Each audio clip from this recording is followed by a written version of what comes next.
Mark. All right, and welcome back. And we have a unique opportunity to speak with Dr. John Jackson, pastorpreneur and president of William Jessup University. How you doing, John? I'm doing great, Mark. Thanks for having me today. You bet. Thanks for coming down. Now, college is a time of discovery. How do you and the William Jessup team help students to discover their gifts? Well, one of the greatest definitions I think that exists of learning is that all learning involves change. So sometimes our students are 18 to 24. That would be kind of the traditional age. But a lot of our students are adults at a time of change in their lives saying, I want to get more education, I want to get more training. So we have a commitment to be involved in transformation. That's a big, long word for change. Yeah. To be involved in transformation, but to do so by being in relationship.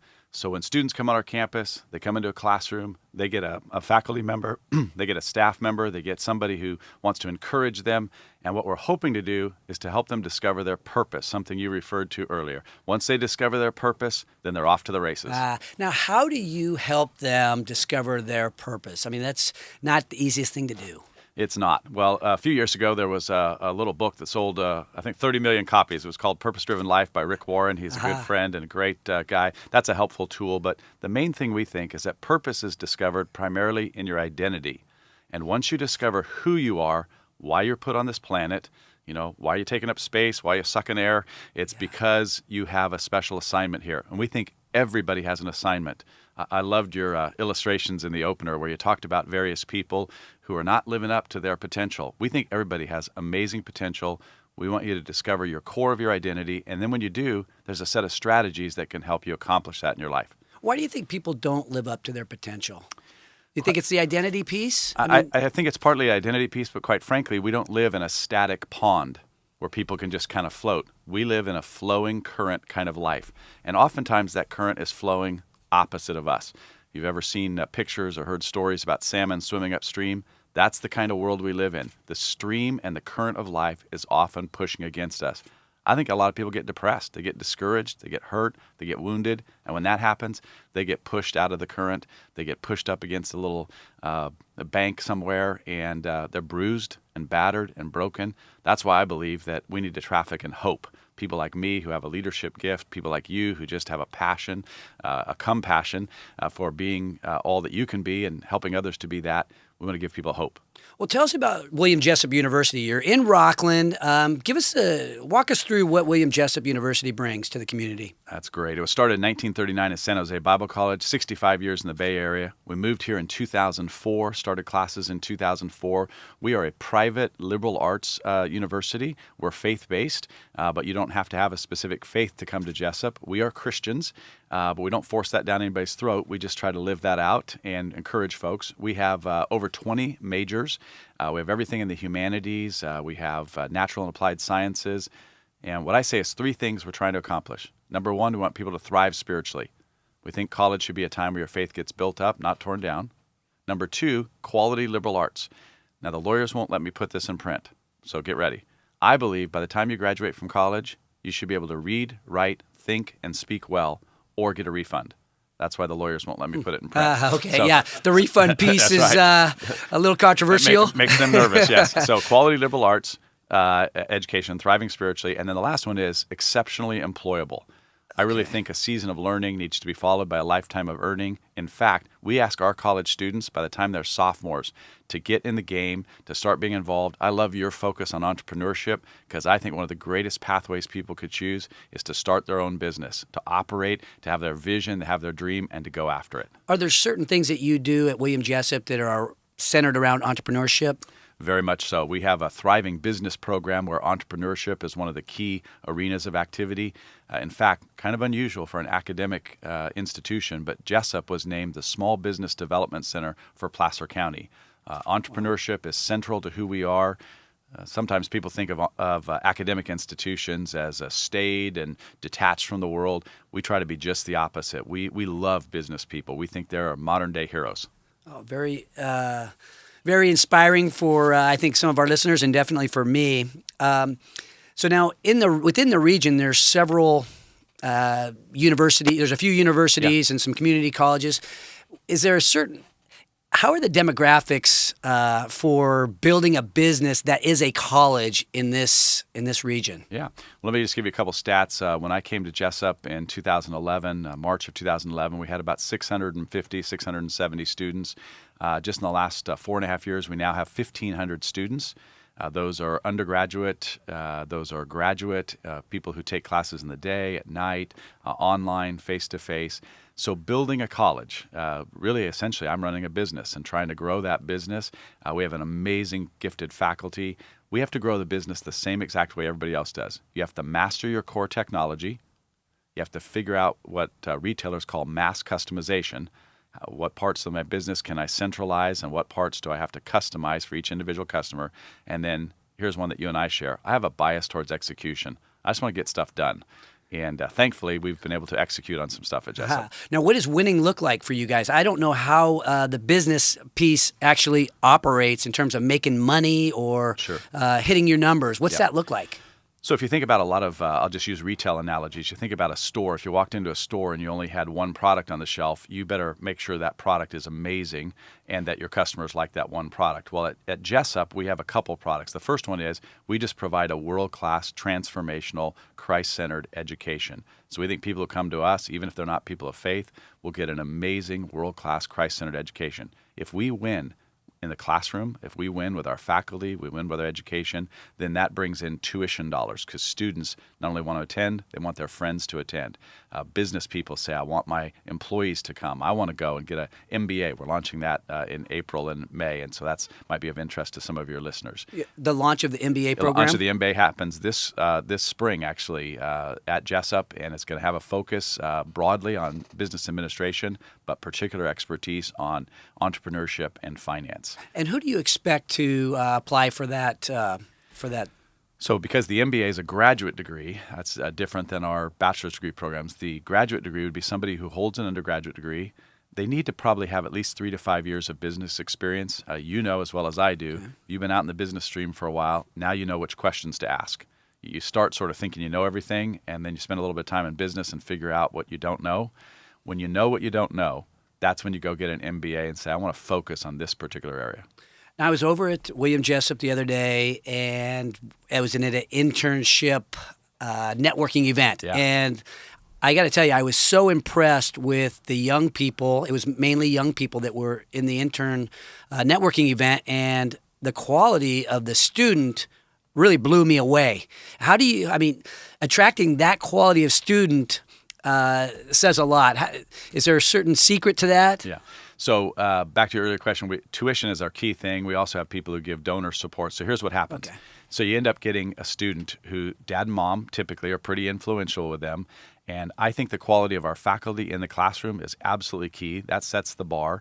I say to parents, if your child attends William Jessup University, within the first week you attend here, a faculty member with a PhD will know your student by name.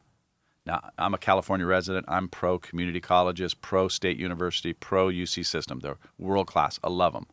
But you can't make that promise at any one of those systems. In our environment, the reason we get quality students is they know that within the first week of their attendance, a quality faculty member will know their student by name.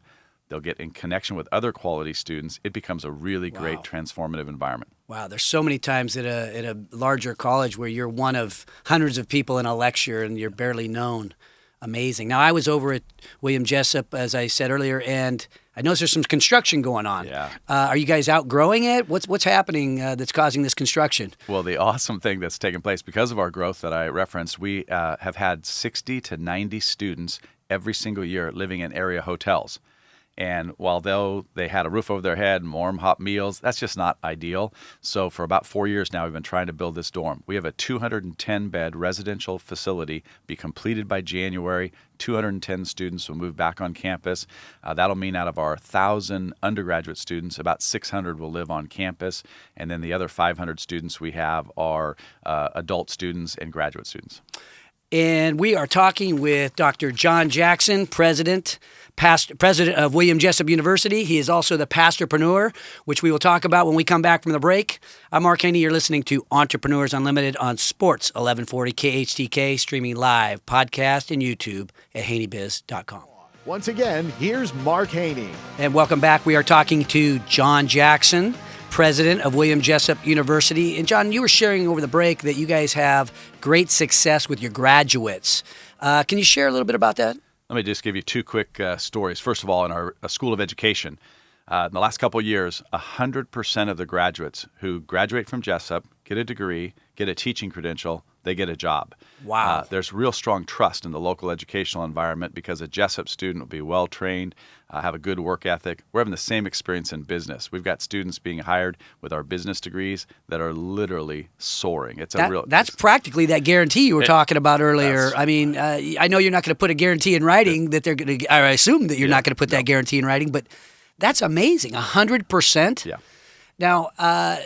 Now you have had that in your education, but on the business side and with the MBA program that's coming up in the spring, are you expecting to grow considerably with those students? Absolutely. So let's say we have 1,500 students now, 20 degrees. We only have 2 graduate programs. By the fall, we'll have 4 or 5 graduate programs, business being one of them. That business program is highly attractive.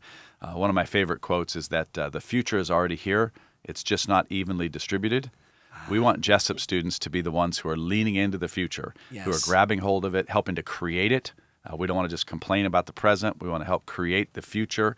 And I think that's what you're going to get in the business department, education department, the church and leadership departments of Jessup. Why do they call you the pastorpreneur? How did you arrive at that name? Well, a couple things. First of all, I grew up in a pastor's home. I have a great heart for the church. I love the church. Every church I've ever been in has been totally messed up. And if I was leading it, it was led by somebody messed up. But I've just been excited about what God can do. It took me a second. But the reason they call me pastorpreneur is this. My brother's a serial entrepreneur. He started 11 businesses, and I just love his entrepreneurial heartbeat. But it bummed me out that pastors like me and business people like you, if you were to come to church, sometimes what the business people do is they take their hat off when they come into the church and they check out a little bit and go, they're totally passive. And it so frustrated me that pastors weren't entrepreneurial and entrepreneurs would come to church and not unleash their entrepreneurial gifts. Why do you think they held back like that? Why would a successful entrepreneur hold back just because he walked through the doors of the church? I'll tell you what I believe. It's people like me who are pastors have not reached out to people like you and said, hey, dude, the fact that you're an entrepreneur and that burns in your gut, I want to unleash that for some good purposes. I think pastors are afraid sometimes of business people and entrepreneurs. So I took the label pastorpreneur to help pastors be more entrepreneurial. And part of that message is to get entrepreneurs to unleash their gifts into the life of the church. Do you think because a church is typically a nonprofit that there's different rules that are associated with that? Yeah. They want to play by different rules? I do, and I think it's baloney. I think the different rules are totally bogus because the reality is no money, no mission. Any nonprofit that doesn't think about the reality of a sustainable bottom line is not going to be in business very long. The same rules apply. If you're an entrepreneur, you know that you're only as good as the last person that you served. If you have terrible customer service, you can get by with that once, twice, 3 times, but you're eventually going down. Same thing in a nonprofit. If you don't fulfill your mission, if you don't serve your customers, if you don't do your mission right, you're not going to be in business very long. No money, no mission. You got to do your business well, fulfill your mission. That'll give you a sustainable future. And what about the industry? Is that a growing industry, the church business? It's interesting when you think about it. Church actually is growing, but it's changing just like everything else. There are churches that have a very clear vision for who they're supposed to be. They're staying connected to their community, faithful to their mission, and they're meeting needs. I always say this, if you meet needs in the name of Jesus, in other words, not condemn people, not sort of be judgmental, but you reach out and meet people's needs in the name of Jesus, you'll never lack for an opportunity. I go to Bayside, and I've heard you speak there, in fact, and it's always inspiring when I go to a Bayside sermon, and it's entertaining, and it's fun, and you meet cool people. How do you? I mean, I assume that just spreads through word of mouth. Is that how they build? How you build a business in a church? Well, Bayside would be a great example in our local area, and there are several others, but Bayside does a particularly good job at making sure that they stay very hope-filled. Pastor Ray Johnston, Kurt Harlow, and others who are in leadership there, Lincoln Brewster, good friends, they're all very focused on making sure it's hope-filled. And, they do advertising and other things, but yes, it's word of mouth. It's when people have a great experience, then they tell other people. I don't have to spend $1 after you've seen a great movie to get you to tell your friends about a great movie. I have to spend millions to make the great movie, Right. and millions to kind of keep the awareness, but not $1 to get you to tell a friend. The same thing is true when people have had a great experience with God. It doesn't take $1 to help you tell your friends. You want everybody to find what you found. Basic business principle, isn't it? It is. So you're president of William Jessup University that's growing and doing construction. I've seen you out and around doing a lot of things in the community. You're the pastorpreneur. How do you juggle this crazy life? Yeah. One of the acronyms I like to use is this thing called FAR: focus, alignment, and reach. The first thing is focus. If I know my identity well, I know my purpose well, then I'm really focused. One of my areas of focus is I want to leverage kingdom impact people and organizations. So I want to come talk to you because you're having a cool impact on other people. I want to talk to your listeners because they're people committed to making a difference. Alignment. I got to cut stuff out of my life.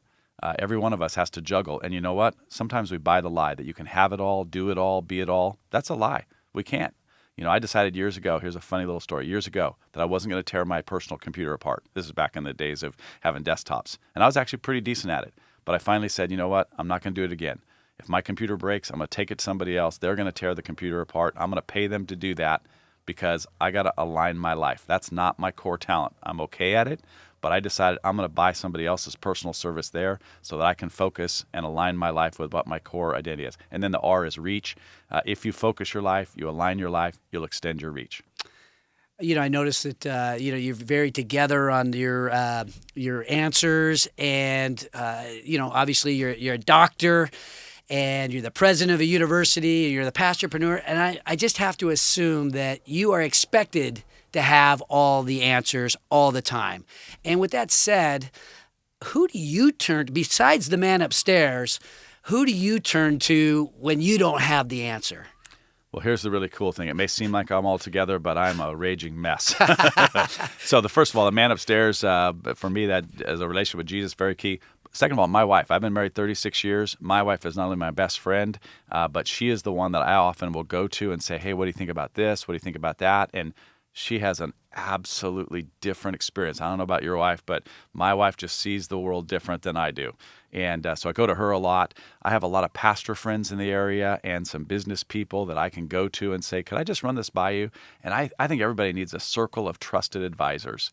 And for me, it starts with the man upstairs, as you said. That's my wife, and then some trusted pastors and business people in the area. And what do you see as the future for William Jessup and Dr. John Jackson? Well, thanks.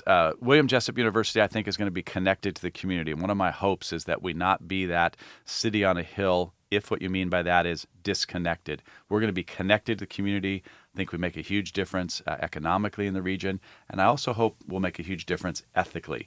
We want to raise up moral and socially conscious people and make a difference in our community. For John Jackson, I'm just going to lead with excellence, do the best I can to encourage other people and unleash them, help them unleash their gifts for their future. I want to be full of hope. What would you advise, how would you advise entrepreneurs and business people who are thinking about taking a leap? Yeah. So first of all, I think the notion of a leap, a blind leap, is a really bad decision. So don't leap without some expertise. You got to have I like to talk about core technology. I think you talk a lot about passion and expertise. If you're an entrepreneur and you're going to take a leap, make sure you know what you know, what you know. You got to have passion, but you also have to know what you know. Second of all, get some trusted advisors around you. And when you take that leap, it's not a blind leap. It's a leap of faith, but it's not a blind leap. And then just go for it. The worst thing that happens is you can fail. And then you can add your story to the rest of American business success who all have failed at something. If you don't fail, you're probably not learning. Got to fail forward. Dr. John Jackson, pastorpreneur, president of William Jessup University. Thank you for sharing your story. Coming up after the break, we will meet Linda Chalk, the administrator for the Sacramento Entrepreneurial Academy. I'm Mark Haney. You're listening to Entrepreneurs Unlimited on Sports 1140, KHTK, and HaneyBiz.com. Once again, here's Mark. We were talking about our purpose in life and our gifts and our talents and how crazy it is that sometimes we waste that talent. And a few things I know for sure. Just being 52, you end up picking up a few things. One thing I know for sure is nobody is gifted at everything. Nobody is gifted at everything. And everybody can be gifted at something. Nobody's gifted at everything. Everybody has some gifts inside. And sometimes you just got to figure out a way to uncover those gifts, unbury them. And the other thing I know for sure is that to whom much is given, much is expected. And I think that ties back to the story that we heard at the beginning about the talents, and that, if you have more talent, more is expected of you. And I think we probably ought to expect it of ourselves as well. But there's a lot of people, including myself, that we're still in that discovery phase. We're still trying to decide and discover, unbury what our real gifts are, what our strengths are. And, some of you guys you got it together. You look in the mirror every morning, you go like, that guy is a stud, right? That guy is a bona fide stud. You look in the mirror, Tom, you probably say that every morning. Daily, absolutely. You know what your talents are. You can see the strengths. I mean, you've got the charisma. You've got the self-discipline. You're mechanically inclined. You're extremely persuasive. You're the most athletic person I know. Now, I'm not talking about you. I know you're not. I wish you were. Talking to our listeners. But some of you guys know where your strengths lie, and you're taking those steps. Our good friend, Uriah Faber, he is a competitor, right?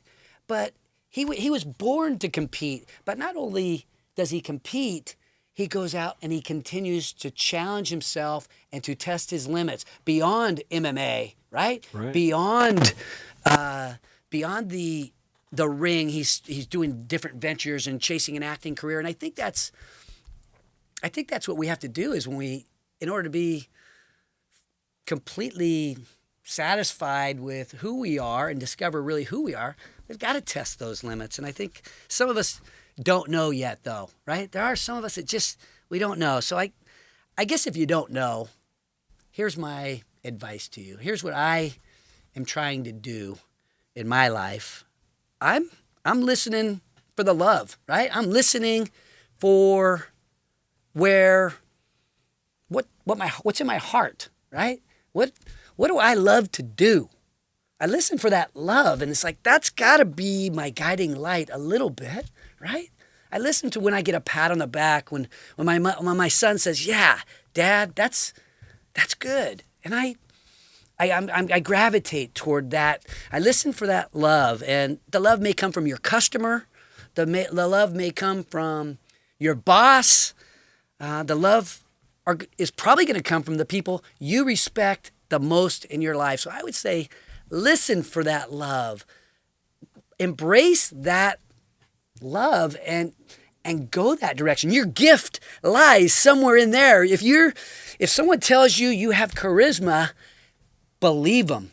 If someone says, you know what, that's definitely a strength of yours, Tom, listen to that, because I think if it's the people that care about you, then it's worth listening to.